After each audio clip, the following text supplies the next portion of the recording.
Record. Hold on. Record the backup. Yeah, well, okay. You're recording the backup. I got the regular. We've been burned a few times with that, by the way. When people are like, why do you do both? I had somebody actually ask me, why do we do both? And I said, you never freaking know. And okay, so the other one was we got a shout out to about 10 people who signed up for us being smartasses through YouTube. They loved us making fun of Aleister Black. Greg, this week, they loved us making fun of Aleister Black. They loved the fact that we had some fun with Johnny Depressing and the MFTs need to be sent to Raw, which I got sent to Raw this week, which now it's like, I don't want them sent to Raw if I have to go every week. Man, oh man. We'll talk about Johnny Depressing because I don't know if I'm channeling Seven or if Johnny on a box. Like I feel like it's like Elf on a Shelf now, Johnny on the box. Well, and yes. Oh my gosh, that's a great. Okay, so there you go, Greg. That's a clip for this week. Johnny on the box. Yeah. I'm making a note right now. Johnny on the box. Johnny on the box. Yeah, that's great, Greg. I really enjoyed this one. I like that. The problem with this show is that the stuff, like that stuff was hilarious. And this was a very good 2-hour broadcast show. Was it? It would have at least been passable, but this became a 3-hour. Oh my God, what were you thinking? Boy, I tell you. I got some comments for this one when we get to it. Greg, I also want you to know, don't be happy, because that Our Truth Appreciation segment is the worst segment we've put out in months.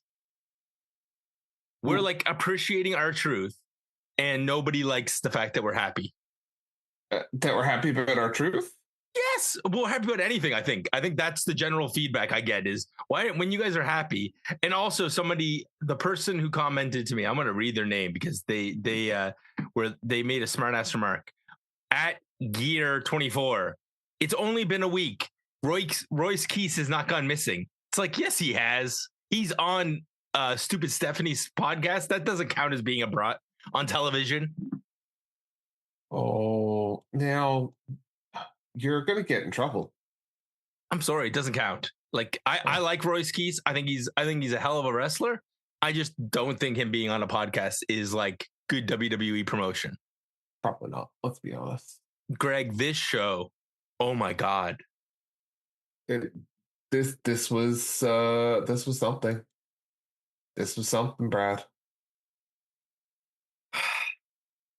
All right. Well, Greg, this week I had an odd request that I had to do. I did a ton of video editing because we're almost finished my video project that I had a mid project crash, which was just fantastic. So I redid it. You got a mid project crash? That's not fun.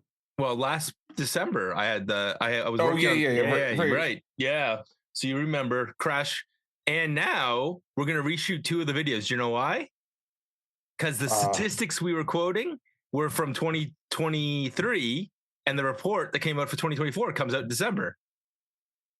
So you might as well just do it fresh. Yeah. Well, the good news, I don't have to reshoot all of the videos, just the 2 that are stat heavy. So everything else I was able to edit and cobble down to the right thing. So it's like, okay, finally got this perfect. Just in time to do more work. Just in time. Yep. And it's Lent. So I couldn't even drink last night while I was watching SmackDown.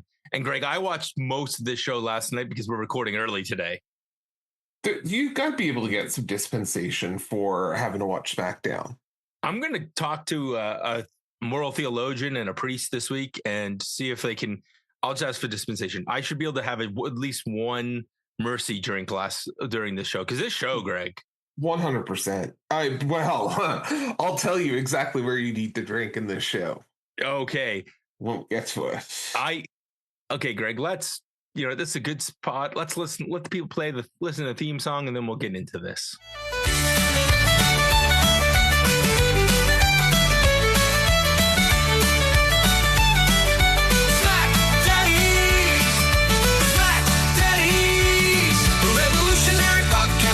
Entertainment, the time for the great. The SmackDaddies.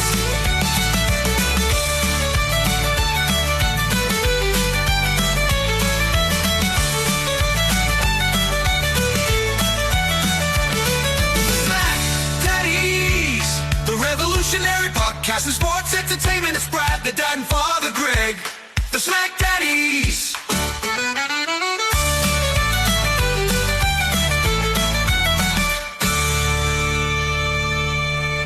Hello, friends, and welcome to your SmackDown review for the Hub. I am Brad the Dad, and running shotgun with me is my tag team partner, Greg Father Veltham. Bless you, my son. And boy, do we need it today. Yes, we do. Tell me it's a 3-hour SmackDown without telling me it's a 3-hour SmackDown. Yeah. It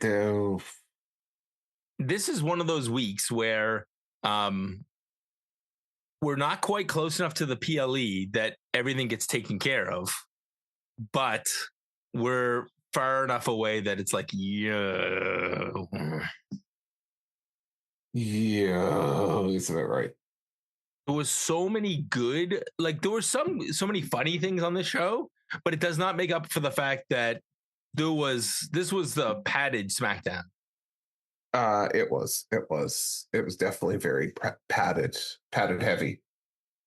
So what do we do, Greg? Like, how do we survive this era? Do you have any words of wisdom for the folks while we're going through this? Well, we talked about needing to drink, so I'm going to go with that. Is there any other things we should be doing? Like, like the problem right now is that because they seem to have something wrong with the phone app, like if you're not home sitting on your computer, you're not fast forwarding through a lot of this. Yeah, that drives me nuts because they did it again. I noticed it again. Because I was trying to watch on the phone on Monday for Rob because I was filling in for Randy, and I was like, this is not right. Does it work on the computer with the multi-speed even after the show? After the show, yep, it's working. Okay, so basically now on Saturday mornings, it's stupid early hours of the morning. Got to bring my MacBook and sit in the car. Or sit in the rink with your headphones in. But that won't work out. Yeah, but I mean, these guys are going to be the death of me. It is one of those things where we're just... Yeah, I'm trying to figure out what we're doing, what we're saying, Greg. It's just one of those... Yeah, I got to tell you, I've lost my patience today. Today was the lost my patience day. Not because again, there are good things on the show. It's just, God, it's hard to see them. Well, it's like going to a restaurant and it's like going to an all-you-can-eat buffet and finding 2 good things out of about 50. I mean that. All right, I don't disagree with that. Okay, Greg, let's start with people are walking into the arena and tell me you're about to pad your SmackDown out because recap number 1. Hey, did you know that we had to figure out what happened last week in the main event? Because God forbid somebody would have, I don't know, done a podcast about it, had videos online, watched the actual episode of SmackDown in its entirety. So legitimately, I was thinking to myself, was I even here last week till I saw the recap? Because I couldn't remember if it was last week. I missed it the week before. Yeah, it was the week before Super Bowl and Super Bowl, Greg away, Brad away. And I did the speed run. So Cody Rhodes and Jacob Fatu, Cody Rhodes in the ring. What do we want to talk about? And then Jacob comes down and Jacob's here and he looks pissed. And he's going to keep it 100. And he's calling out Drew McIntyre. Whoa, Nick Aldis has to come out. Listen here, playa. Holla, player.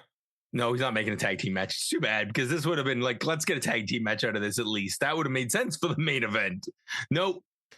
Drew is been kicked out of the arena for the night, but Drew turns out, anyways, he's been kicked out of the arena, but he bought a luxury box, so he's hanging out because he loves SmackDown that much. And Drew says the line of the night: "You say you're all gas and no brakes, but it's more like all bark and no bite."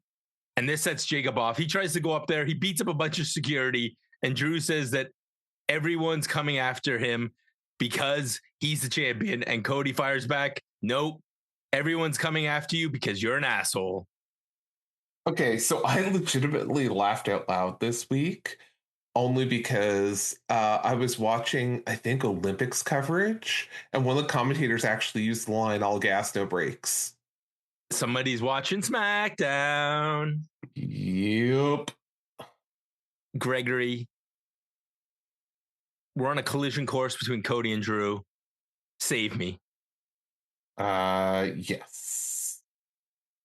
No, Yes. you can't. No, you're supposed to save me, Greg. You're not. No, cheer me. yes. You definitely are kind of screwed. You're supposed to cheer me up. Say, no, they're going to throw Jacob Fatu in there or Sami Zayn or anybody, anything. Randy Orton. No. I can't save you from this. I wish I could, but I can't. There's so many talented wrestlers on this roster, and we are getting, again, I can live with the other match on Raw. I can live with Punk and Roman, but I need something fresh with the other title, and that's not what we're getting. We're getting 2 main events with tons of incredible undercard guys that aren't being pushed.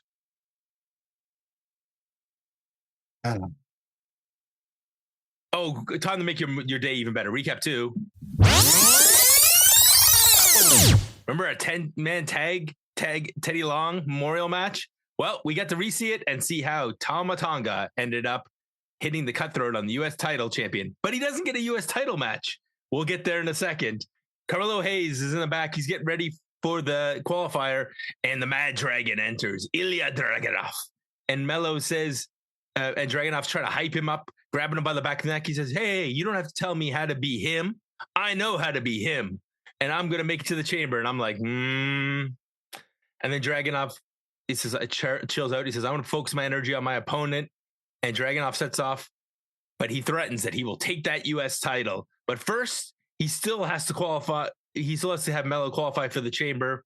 Greg, I mean, doesn't he know what happened on Raw? Like Carmelo Hayes, that is. We had one bouncy African-American gentleman make it into the chamber, and WWE has a quota. That's one. It's like an AEW women's match. You only have one on the card. Oh, man. We're like... So, Gregory, I cannot believe that this is like Carmelo Hayes thought he had a chance.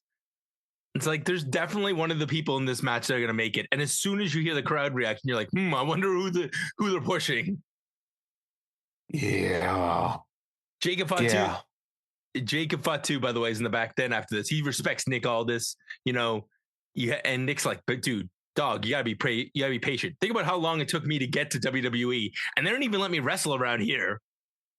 And Nick Aldis he didn't say that, but that's what in my head, that's the headcanon. Yeah. And then Jacob Fatu is like, you can have a little bit of time because I respect you, but I won't wait long. Dog. Like he kind of looked like a Potts here. I like Jacob Fatu a lot, but it's like he's going to just chill and leave. I guess. He better attack first thing next week. He better lose his bleeping mind. When they did that, we liked it, but so we can't do that. No. Okay, our next match, Greg, Ilja Dragunov versus Tama Tonga. And as soon as I see all the MFTs come out here, I know that we're in for shenanigans. What? No, we wouldn't dare have that, Brad. The other thing I want you to look, did you notice something, Greg? I'm going to see if I can find it quickly. Did you watch them come to the ring or did you fast forward? I don't remember. Did you see JC Mateo? No, I don't think I noticed JC Mateo. Oh, I did. I made a note of JC Mateo, and JC Mateo was walking out with the tag title around his shoulder, and he is so happy. He's like, I'm holding the WWE title. And it's like, dude, you didn't even earn that. It's him and we have Tama in this match. So it's Tangaloa, and Tangaloa didn't do anything either. It's like they're holding the titles. It wasn't either of them that won them. Apparently, we're doing a Freebird rule. But JC Mateo, you are an awesome wrestler, and you're like, haha, I got a title and I didn't do anything. What a putz. Can you explain to me why, when you went to Raw, that you didn't take these guys with you? I don't know. It was something in my contract that I didn't, I was a last minute fill in. Didn't read the contract very well, and they wouldn't let me send them. Anyways, Yeah. point being, this was terrible. Not because the match actually was very good. Tama Tonga might be the best of the whole lot of the MFTs in ring. But the problem is that he hangs out with 4 other idiots. That's fair. I'd say 3. So I like Solo a little bit, but the others are like, just tell me you're getting your cousins all a job. Yeah. And listen, I didn't mind the match, the Ilja Dragunov and Tama Tonga, but it's like Ilya's being a dumb baby face. It's like, well, okay, so you lost because, why did we lose? Remind me, Brad. He tries to kick one of the Tongans off the apron and misses, and then we get a cutthroat out of nowhere for the win. Right, because that guy was up on the apron, which was distraction interference. Right. Because we've never seen that in WWE before. Oh, Greg. And then his dumb babyface award goes from like a 2 to like a 25. Right, because, then he decides to attack 1-on-5. Yeah, and then just gets beat down. And then why did you come back to WWE, Matt Cardona? Because they needed somebody to get kicked in the head by Tama Tonga. Right. And why did you come back from injury, or Apollo Crews? Because they need somebody kicked in the head. Meanwhile, Shinsuke's not helping. That guy's like, I'm too cool for this. And Melo's like, I got a qualifier. I can't get hurt. Right. Can I ask a very simple question? Sure. Okay. So Greg, I know if I was getting beat down by 5 people, you'd come and help me. We'll see which 5 people they were, but I mean, yeah, okay. But I know that if you're going to come help me, you're going to grab the nearest blunt object and swing it and try and get them away from me. One would think, yes. So you tell me there's no kendo sticks, chairs, lead pipes, sledgehammers, anything backstage for those 2 babyfaces to grab? Or under the ring. Well, Matt Cardona, in fairness, didn't get close enough to the ring, neither did Apollo Crews. But like, they're walking through Gorilla and there's nothing. All he had to do was just pull oh my God, what was his name? Oh, British Royal Rumble. Now people are yelling at us, Greg. Titus O'Neil. Yes. Win, sprint, and slide. Win, sprint, slide under the ring, grab something. Hell, you can pull a Hornswoggle, come out the other side. Yeah, Greg. And then I then see then after this, the only thing that saves these 3 idiots is the fact that the Wyatts cut a promo. And and this is going to lead to a Wyatt match where we're going to get Solo versus Bo Dallas, Uncle Howdy himself. Yay. Send them to Raw, send them away. Greg's had enough for today. Not one more match, not one more show. Please, Lord, just let them go. Choir doing a little remix today? A little remix, yep. Nice. The choir has 5 or 6 versions of this, including the kids' choirs. So thanks, Gospel Choir. They have a new song that debut for you later, though. Oh, I'm excited to hear Drew that. Drew McIntyre is getting. I just love the risers that you have behind you. Yep.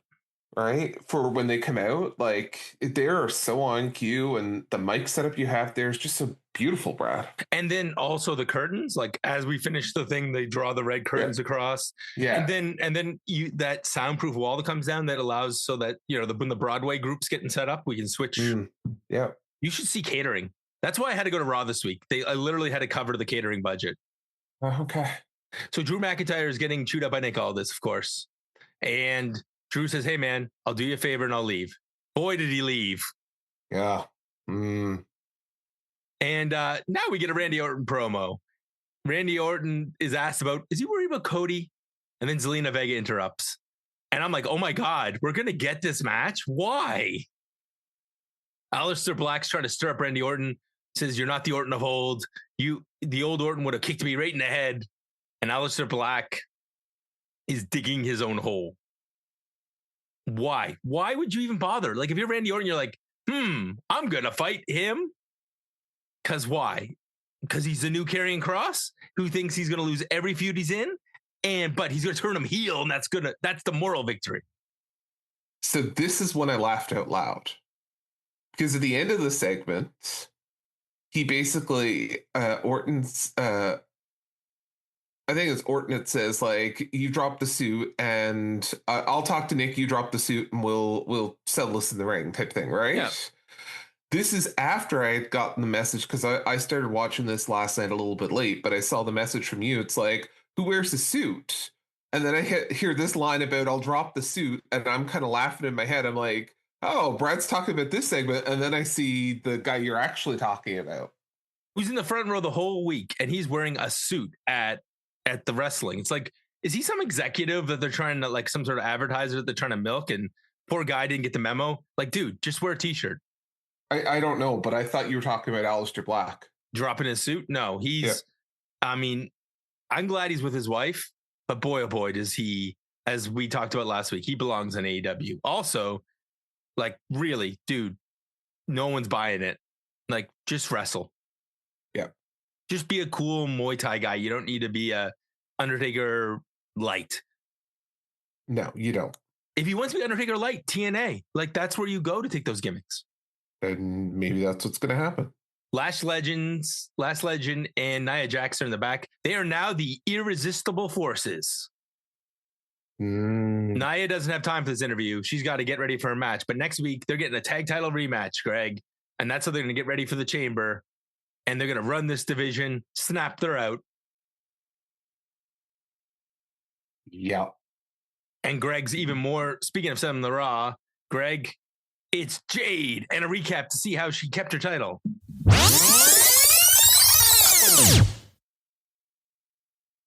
Sure. She defended her title. She'll defend her title again and again as she cuts her promo in the ring. And Jade is waiting to hear the decision. Okay. Before we do that, I do have to say, like, you and I have shit on Jade and that a lot. This, honestly, tonight is probably the best I've seen of Jade in a long time.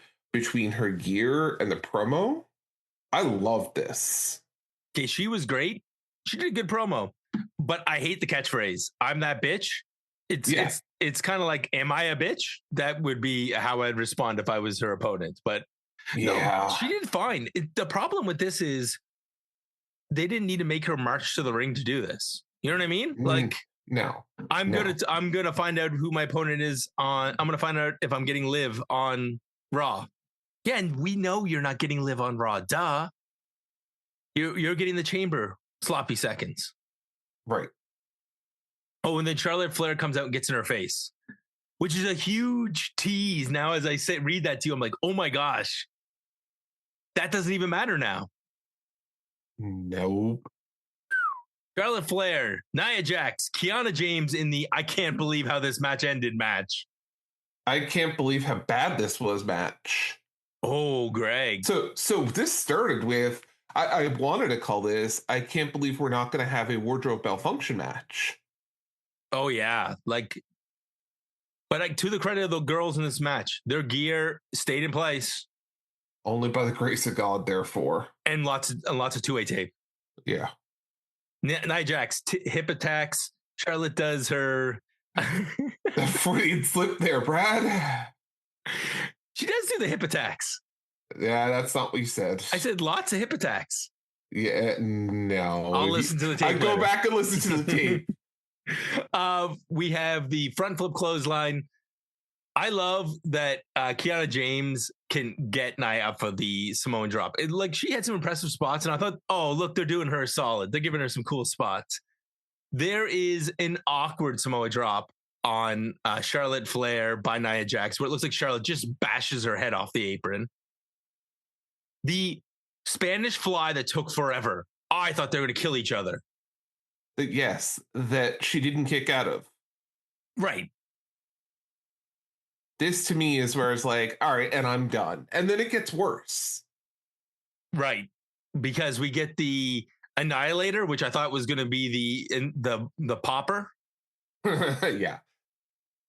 Yeah. And Charlotte fights out of another Samoan drop, hits the power bomb, puts her in the figure eight, and then Kiana James sort of puts her in a crucifix pin. I mean, after about 5 seconds underneath her trying to contort her body, like this was the sloppiest thing I've ever seen on WWE TV. Without fail. Points for the idea. Great creativity of the idea. The execution on this. You need to terrible. try that in a ring about 20 minutes and make sure you can actually do it before you go, maybe we can't do this. This has to be like within half a second. This has to be locked in. Like this is something that you need to run back and back and back. Like this should have been something that they've been working on for weeks in the Performance Center. So what's worse, Greg? The finish of this match or the results of this match with Kiana James going to the Elimination Chamber? I think all of it. I think the result. I think the first finish that. I mean, Charlotte won this match. Let's be honest, at Spanish Fly, because Kiana James didn't kick out. The ref botched this. Then the Kiana James crucifix, botch pin attempt at the end. This is all terrible on so many levels. But what you get out of this is who's going to take the pin and eliminate one of the pins in Elimination Chamber. Yeah, well, early pins, I hope. Probably. The fact that she's getting pushed, dude, and we're not getting a big push for like anybody else, like it's surprising to me. I'm kind of disappointed when they had the opportunity to put Nia in there. Yeah. They're trying to get a couple of other people up and running, but this is Giulia. Switch Giulia and Kiana James, put Giulia in this match. Yeah. But anyways. When I saw this, I messaged you and I said, I'm done. I am not watching any more of this shit tonight. I turned this off and I went to bed in disgust. Well, listen. And you're lucky I even came back for the second part of the show. Like, that's how bad I was. This is terrible. So Byron Saxton's in the back, and Rhea is going to beat up Giulia tonight because Rhea and IYO are chatting. And Giulia didn't qualify last week. And, there's some concern about them maybe overextending themselves because IYO has to qualify on Raw and then they have to defend their titles. This is all leading for them to lose titles to the Bellas of Mania. Right. Great. Mm-hmm.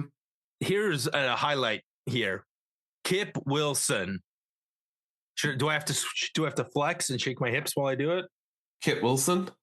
Yeah. Kit Wilson. And he's going to wrestle Oba Femi, and he's decided he wants to make peace because he has a poem. Yes.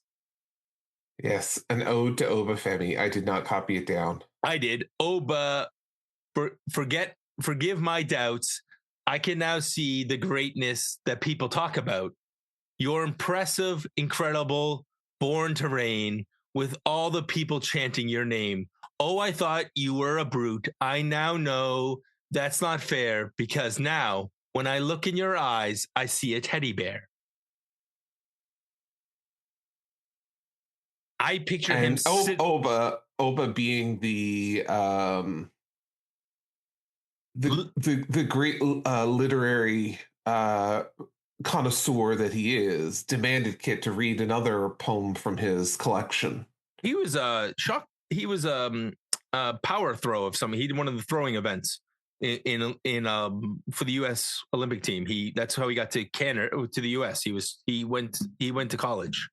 So he's Oba Femi? Yeah, he came. That's how he came to America. He's one of the NIL recruits. Okay. So he went to another. You're right. And that second poem, I hate that, to think that the what was the second one? K. Wilson, nice things. Oh, he has to remind him this is before, right? Right. I hate to know things that I was never wrong. It's a shame to regret to always compare to the size of our beefy bars. I hate how you strut. I hate the self-made king. I hate every time he steps in the ring. I hate this brand of masculinity. I hate the ruler of toxic masculinity. That's right. And with that, Oba just grabbed him, pulled him in the ring, and then just beat him down in a squash. Oh, but like some of the stuff where that's sprinting across the ring, where he picks him up and tosses him halfway across the ring. He's dead. I enjoyed this. And I think does that mean I'm toxic, Greg? I would assume so, but I love this. This was great on so many levels. So we're back. Guess what? We're back in the back, Greg. And guess what? As promised, was arrived. All right. It was a very big surprise. And it's also, cue it up, boys. Hit the music. We saw it on SmackDown. We saw it on Raw. Mystery got the whole world talking. What's inside? We stand it all. When's it open? Elimination Chamber. We'll see it all. What's in the books? In the books? Apparently. Very good. This is your as we record this on Saturday, this is your 7 award of the week. Because that's all I can see when I see this mystery box is what's in the box? What's in the box? Yeah, it's going to be DLC content for the video game. Eric said that on Monday, and I'm like, oh crap, Eric. Well, I mean, maybe it's the identity of the masked man again. The new masked man we have. He hides in the box. He hides in the box. The amount of things that I care a little about on WWE, this is probably at the top of them right now. And then R-Truth's there trying to figure out the mystery for us. And he's amazing because R-Truth knew what's in the box. It's his Elimination Chamber award, which he's won multiple times. He also won some Grammys. Yes. He said, don't you mean Slammies? He's like, same thing. Yeah. And then Truth's upset because he's not in the Elimination Chamber. He was apologizing to DP because him and Damian Priest were going to be in the match tonight. And he's going to take him out. And he's like, dude, you're not in that match. And he goes, I like the bald Adam Pearce better. Yeah.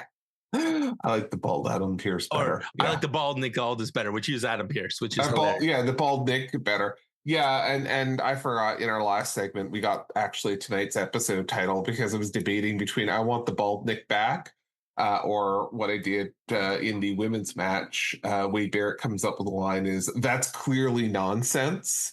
And that's what we had for tonight is that's clearly nonsense. Yes. Hey, Greg.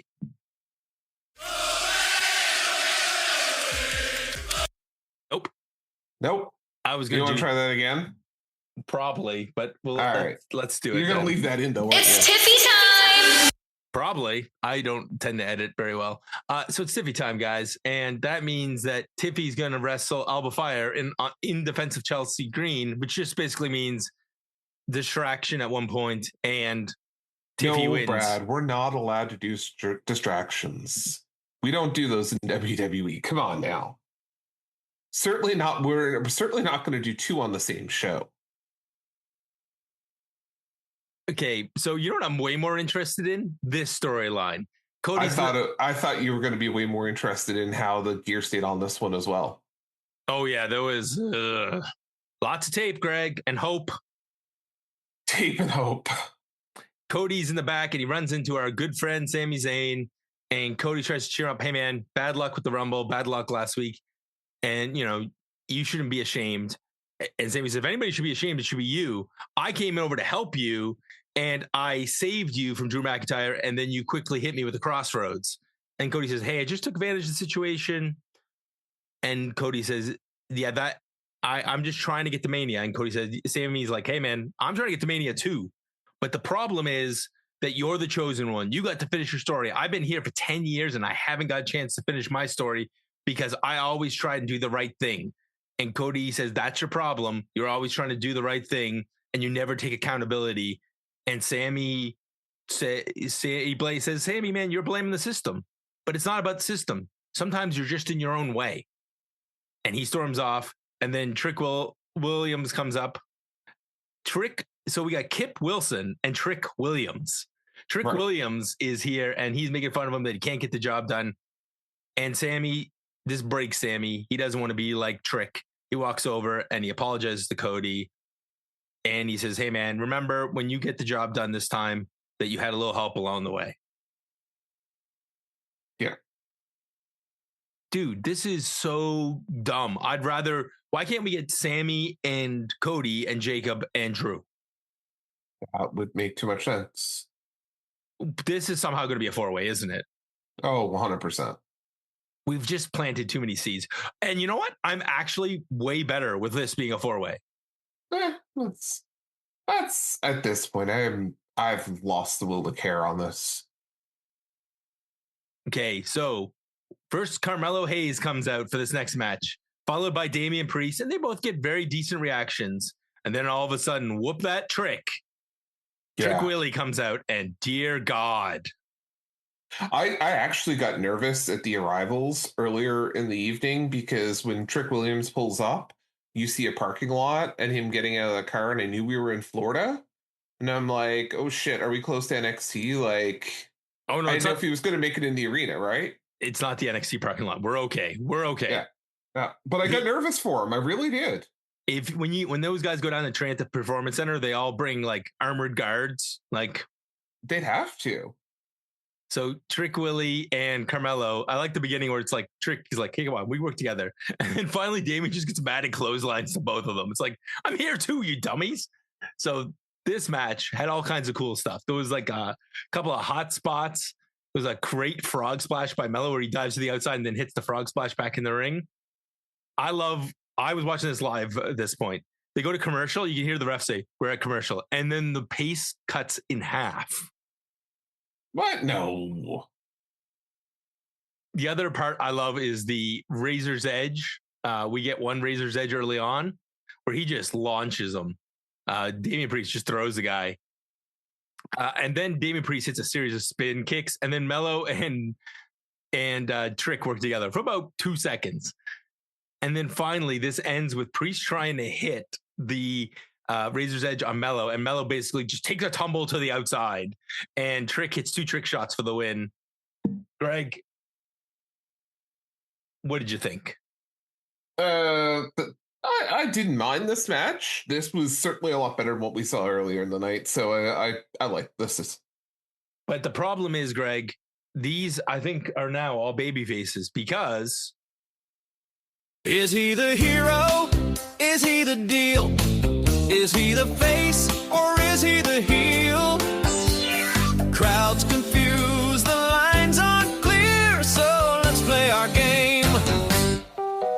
Who's the hero? Yeah, who's the heel? Who is the heel? It's a good question. There was no heel in this match. Listen, I was feeling we were going to play this during the Sammy Cody segment before. Oh no, Cody Rhodes is the heel. I for a while I wasn't sure, but not gonna lie to you. Trick Williams he's going to be the most over guy in that Elimination Chamber. Yeah, if they want to make a star, he should win and beat Drew. They should, but you know what? He can beat Drew the next night. He can feud against anybody else, and the 4 of those other guys can go off and do something else for WrestleMania. That, yeah, maybe. Greg, we're trying to freshen up the one of the main events. Listen, you can't freshen that crap up. So this is the most depressing segment, and not just because our buddy Johnny's in it, but the most depressing part about this. The Johnny on top of the crates? Well, this was depressing to me because then I looked around and I was like, oh my gosh, I forgot about the I totally forgot about the Latin lovers. They were there, and I was like, the Latin lovers, you have the Motor City Machine Guns, you have Oh my gosh. The prime not I was gonna say the primetime players, they're not with WWE anymore. The guys, the Bianca's husband. Bianca's husband. Street Profits. There it is. Street Profits. Yes, thank you. All I could think is the Solo Cups coming at you. Yeah, and dude, and then you have Fraxium, and I'm like, there's 4 good matches here. We could give them 10 minutes, but no, they're gonna stay in the back. I was gonna say again, Johnny Gargano lying on top of the crate was the funniest thing, which led to Candice trying to talk to Nick and then getting interrupted by Jordan Grace. And it looks like there's some frustration. Holla holla, playa, but we're not getting a match tonight. This show's too packed, Greg. Has to wait till next week. Yeah. Nick Aldis has heard the criticism. He's actually booking ahead. Wow, that's good, I guess. And then Jade's taking pictures in the back. And now we have a real threat for her title. B-Fab's back, Greg. B-Fab! B-Fab. Yeah, and not just B-Fab. Oh, no. We get the kendo stick. The kendo stick herself, Michin. Well, Michin and the kendo stick, because B-Fab says there's 2 people ahead of me in line that want to get a piece of you. And it's the kendo stick and B-Fab. And she makes Jade flinch. Is she supposed to be weak because she's flinching because there's 2 of them and a weapon? I guess. I mean, that's one way to even odds, right? Is bring a weapon, as we talked about earlier. Sure, but I guess that's why they can find a kendo sticks to help their friend earlier. That's probably why. B-Fab and Michin are hoarding the kendo sticks in the back. That's the only thing that makes sense to me. Greg, we need another recap here. Yeah, absolutely. Show's packed. I don't know how they squeezed this in. Rhea Ripley and Giulia, this match didn't matter, Greg. There was some cool stuff in it. These 2 gals can wrestle together. They have great chemistry. But it doesn't matter. This is the match that was supposed to be IYO SKY, but for some reason got switched to Rhea Ripley on Friday for no apparent reason or no disclosed reason at this point. Sure. Anyways, this match turns into Rhea. They had a great match, but doesn't matter because an attack and Rhea and I guess IYO's not that hurt because she helped clear the ring without making contact, though. You did make a good point, though. She tricks them out of the ring, basically. Yeah. Tell me you're filling 3 hours. Tell me you're filling 3 hours. What? No. Miz, Greg. Miz is in the back. And this week we have new acronyms. Well, he masters. That's true. He inspires. That's, again, fair. But there's no other thing for Z, so he just still zones in. Ah. So he's offering a master. That's one word, right? Right, one word. Hyphen. Yeah. Mm-hmm. And he wants to show Oba the ropes, and Oba says, great, I'll go talk to Nick Aldis. He's like, wait, not that kind of ropes? He took him a second to figure it out. Yeah, that was pretty funny. Miz was starting to get into R-Truth territory there with that delay. I loved it. Hey, guess what? If you have ESPN cable, you can watch the Royal Rumble. Yay. I wouldn't go back and watch that shit if my life depended on it. I swear. So I rewatched this segment for one reason only. I was almost sure this was the same locker room. The same locker room? Yes. For these 2 back-to-back scenes in locker rooms. Wouldn't surprise me.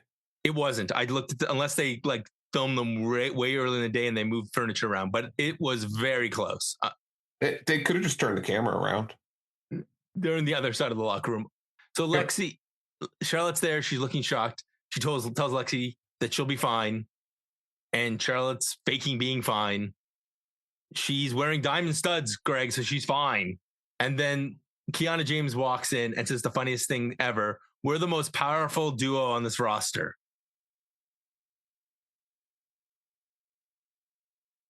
I mean, is that wrong right now? All the men's tag teams have been banished. Well, Lash Legend and Nia Jax exist. Rhea and IYO are in this building tonight. I mean, I was just thinking about the men's side. I forgot about the other women's teams. They would kill the men's tag division right now. Yeah, they would. But unfortunately, they're in the women's tag division, and Giulia can't win a match if her life depended upon it, unless she's trying to defend that title, which she defends once every 6 weeks. Yeah. Well, I mean, Kiana's got a big win tonight with a big asterisk by it. So, I mean, maybe they'll just switch it next week, Greg. Maybe somebody will listen to this podcast and go, "Greg's right. We're gonna put Charlotte in there." Do you know what Greg's happy for? What? Being on special assignment next week, so I get to miss the Uncle Howdy and Solo Sikoa match. Oh, and then Solo's in the back and says, "Hey, man, I'm really proud of you, Tama Tonga. You're going to someday be the U.S. champion. I'm going to get all the gold, but I need you to focus. We need to keep this lantern so we can keep the Wyatts down." And Shinsuke walks in, stirs the pot, and says, "I'm proud of you, but you're a soldier being led into a war that you don't need to fight. Next time we wrestle, leave your family tree in the forest." And how is Shinsuke Nakamura in a show we're padding? This guy, we can't find time for him. Yeah, I don't know. He's so cool. I don't know. Greg, the MFTs are on the show next week. And yeah, I don't even know. So we're going to get, I don't know. I just don't know. They can't find time for Shinsuke, and they make time for everybody else. And then we get Randy Orton and Aleister Black in the, why is this the main event? I don't know, but this is the Greg is not sad that he's on special assignment next week. Yeah, of course. At this point. So, Greg, this match, next week is going to be terrible because you've got Elimination Chamber right after it. So SmackDown doesn't really matter because they don't do anything to actually help promote the pay-per-view they have the next night. Oh, I think I'm going to let I'm going to let Burke get off the hook. I think this is going to be a speed run in the morning by myself. Oh, well, fair enough. I don't think I'm going to waste a Sean Burkhead appearance for that. Unless Sean really wants to, he'll reach out to me, and I'll reach out to him and just say, "Hey, I know I mentioned having you on, but can we save it for a time when there's like something to talk about? Because there's no point in doing a full podcast when the show is like, by the time we record this, it's going to be, yeah, I don't even know, dude. And then this last match, it had some cool stuff in it, but I can't take Aleister Black seriously. No. And then what happens in this last match? Well, how does this end? Remind me. Oh yeah, outside interference. What? No. Brad, we did this once earlier, right? We did this twice earlier. We're not going to do the same thing 3 times on the one show. What's a 3-hour show? Once per hour. Greg, this show, I mean, I'm gonna have lots of clips to pick from this week because you are just on fire.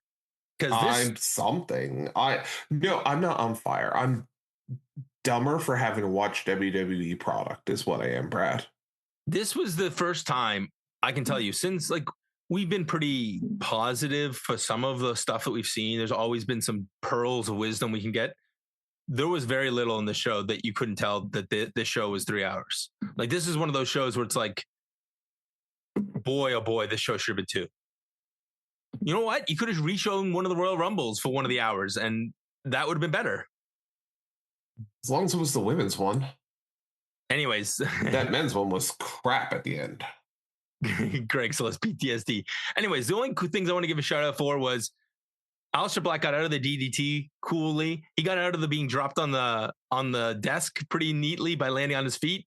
But all that doesn't matter because the referee gets distracted. Drew McIntyre isn't gone from the arena. He hits Randy with the title. Randy has to stumble back into the ring after Cody's saved him. And I put that in air quotes because Cody didn't save him. And then we got a kick to the head. Right. So, Greg,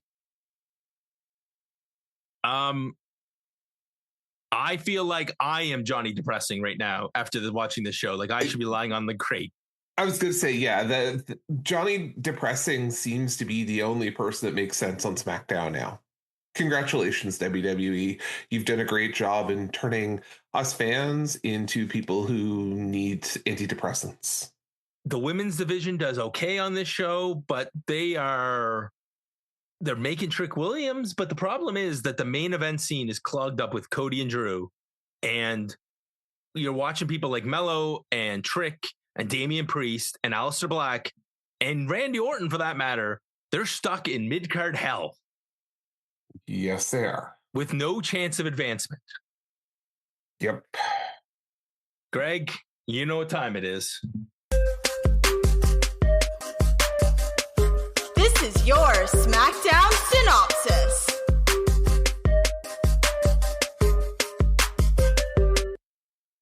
And your SmackDown synopsis today is brought to you by The Hub, Sports and Entertainment, where you can listen to The Draw. Well, most weeks. This week, Randy, feel better. We miss you. And and then also Draw Straws Raw, which usually features Randy and Eric, and hopefully not me very often. We're gonna have fun with this, I'll tell you. Here's the synopsis for this week. The SmackDown synopsis is brought to you by the Weed Whacker. No, the SmackDown synopsis for this week is pretty simple. Don't watch this show. You don't even want to go through the list, Greg. Like, it's all cut. Johnny on the box, R-Truth making jokes about the box, and if you really want to watch the Trick William and Damian Priest, that match, just for the fact that Trick is so over. Yeah, this is not worth watching. Don't waste your time. I hope you listen to this podcast before you watch the show. And after, I'm imagining like my buddy Jared listens to the podcast every week. He sat down and watched SmackDown. I'm sorry, Jared. I'm sorry that you wasted your time watching this crap. If you did, he told me he listens to us. He listens to us and then watches. It's like, oh, thank God. I was like, Jared, don't do it. Don't do it. Don't do it, man. Don't do it. It's not worth it. Just don't do it. Well, with that said, tune in to the Hub Sports Entertainment Network. You get Steve Swift's Rambling Review tacked on to one of our other shows where he talks about NXT. You get our buddies Randy C and Eric B on TSN Radio for The Draw and doing Draw Straws Raw. Hopefully Randy's feeling better. If not, I have a terrible feeling I'm going to watch Raw again this week. Yes, you are. I don't know. Not it, he says. Well, I got to tell you, most of the time, I don't mind watching Raw, but these weeks leading up to Elimination Chamber are killing me because we're basically in a holding pattern for the WrestleMania build because everyone has to pretend that they could win the Elimination Chamber when only two people can get those seats. And then after that, we have to figure out, okay, how are we filling out the rest of this card and what are we doing with everybody else? Yeah. And that's going to be next week. Greg's on special assignment. I'll be back with the speed run. And God help us, Greg. Yeah, and then we'll see if I come back in 2 weeks. if the shows continue to be like this, it's more and more questionable I won't be. Well, I may go. Eric, remember Eric said he owes me a favor? Blondin, yeah. Start if you're not already taking an antidepressant, you're going to need one to watch SmackDown. Well, the good news is we'll also probably try and get couple of us together next week so we can cover the Elimination Chamber after the show. We won't be probably right after the show because it's going to be on god awful late, but we'll be your sober second thought. Like the Canadian Senate, we'll get back to you and tell you what they did right and mostly what they did wrong. Okay, but here's the thing. This show is taking place in Chicago. Watch till the end. Wait, I'm supposed to watch the whole thing?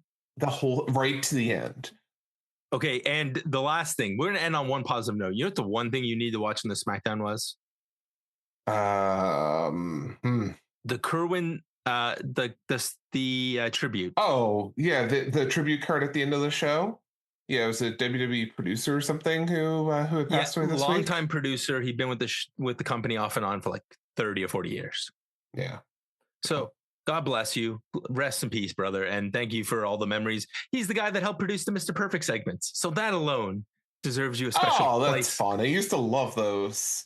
That hopefully gets you a special place in heaven, my friend. And hopefully that your battle with cancer, which sucks, is gone and you are resting well.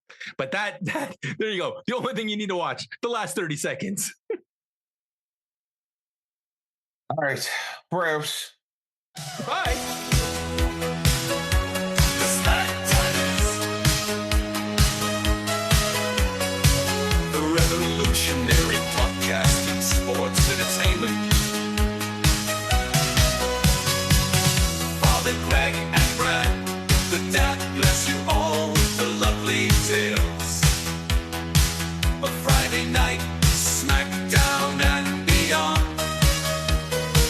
Go to the outer limits of your mind with the SmackDaddies.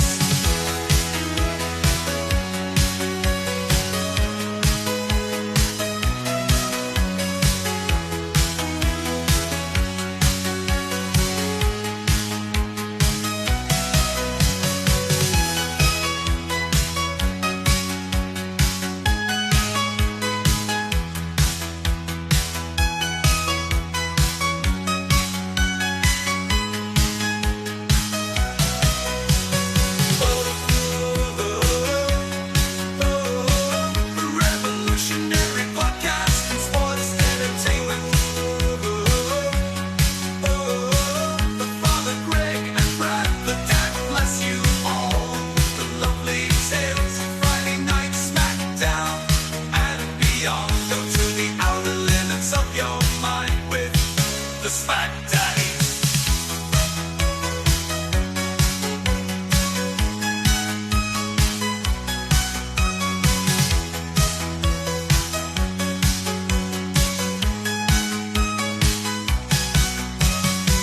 The revolutionary podcast in sports entertainment. Father Greg and Brad, the dad bless you all with the lovely tales of Friday night, SmackDown and beyond. Go to